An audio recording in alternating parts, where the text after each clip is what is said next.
அன்பு கிச்சனுக்கு அன்போடு அனைவரையும் வரவேற்கிறேன். இன்றைக்கி என்ன பார்க்கலான்னா, வேர்க்கடலை வச்சு ஒரு சட்னிங்க. வாங்க என்னென்ன பொருள் வேணும்னு எப்படி செய்யறதுன்னு பார்க்கலாம்.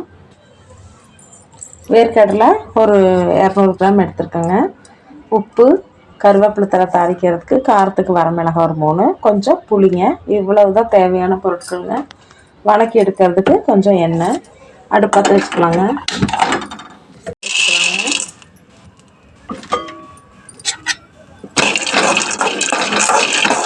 எடுத்துக்கலாம்.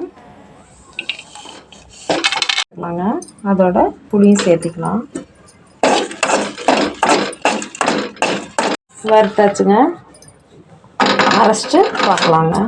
அரைச்சாச்சுங்க, தாளிச்சிடலாங்க. தாளிக்கிறதுக்கு வழக்கம் போல் எண்ணெய், கடுகு, கருவேப்பிலை தழை தாங்க எடுத்துக்கலாங்க. சும்மா ஒரு ஸ்பூன் இருந்தால் போதுங்க. இதுக்கு எண்ணெய் அவ்வளோவுக்கு தேவைப்படாதுங்க. தாளிக்கிறதுக்கு மட்டும்தான் எண்ணெய். லைக் பண்ணுங்கள், ஷேர் பண்ணுங்கள், கமெண்ட் பண்ணுங்கள், சப்ஸ்கிரைப் பண்ணுங்கள், பெல் ஐக்கானை கிளிக் பண்ணுங்கள். கடுகு சேர்த்துக்கலாம்.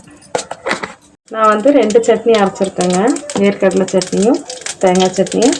தேங்காய் சட்னி ஆல்ரெடி வீடியோ போட்டிருக்கோம், பார்க்காதவங்க பார்த்துக்குங்க. அதுக்காக நான் 2 சட்னிக்கு சேர்த்து தாளிக்கிறேன். நீங்கள் தாளிக்கும் போது கம்மியாக தாளிச்சுக்கோங்க.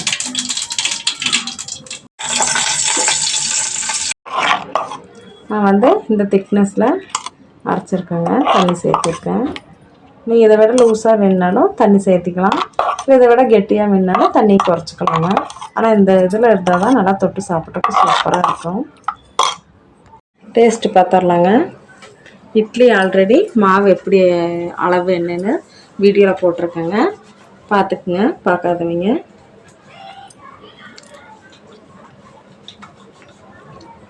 சூப்பராக இருக்குங்க. கண்டிப்பாக ட்ரை பண்ணுங்கள். செம்ம டேஸ்ட்டாக இருக்குங்க. களிக்கு சூப்பராக இருக்குங்க. இட்லி, தோசை, களிக்கு இந்த சட்னி வேறு லெவலுங்க. கண்டிப்பாக ட்ரை பண்ணுங்கள். டேஸ்ட்டு பண்ணுங்கள். லைக் பண்ணுங்கள், ஷேர் பண்ணுங்கள், கமெண்ட் பண்ணுங்கள், பெல் ஐக்கானை கிளிக் பண்ணுங்கள். அடுத்த வீடியோ சந்திக்கலாம். நன்றி, வணக்கம்.